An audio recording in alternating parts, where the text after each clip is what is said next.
अच्छाई के साथ खड़े रहिए, अच्छाई का साथ दीजिए, अच्छाई के साथ आगे बढ़िए, बुराई के साथ नहीं।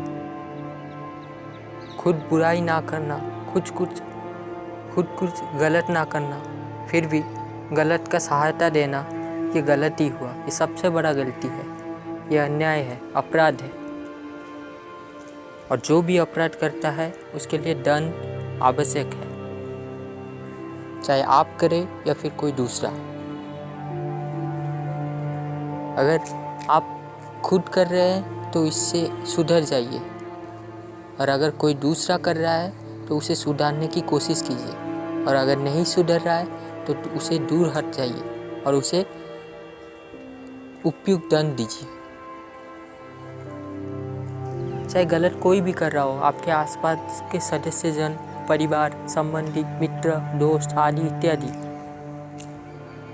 ये सब गलत ही हुआ, क्योंकि ना गलत किसी मनुष्य तक सीमित नहीं है। जो चीज़ मानव के लिए कल्याणकारी नहीं है, समाज के लिए हित नहीं है, उसके खिलाफ जाना ही पड़ता है। जो अन्याय करता है और जो अन्याय को सहता है, उसका सहभागी बनता है, उसका अन्याय करने में सहायता करता है, वो दोनों ही अपराधी कहलाते हैं।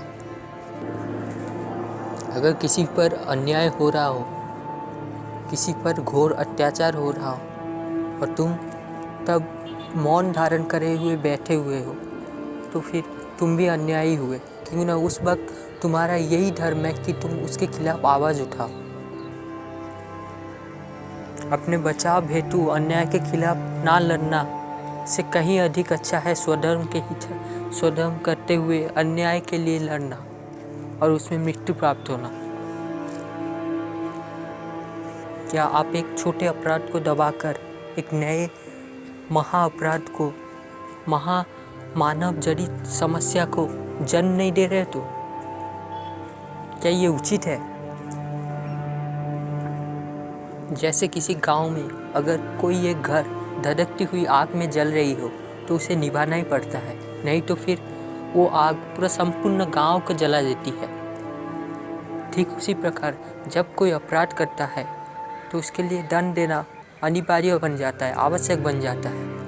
अगर समस्या को जड़ से ही ना निकाला जाए तो उसका दुष्परिणाम दुष्कर फल के रूप में निकलेगा, नाना तरह के दुष्कर फल। तो ये जब उसका आरंभ होता है तभी उसका विनाश कर देना चाहिए।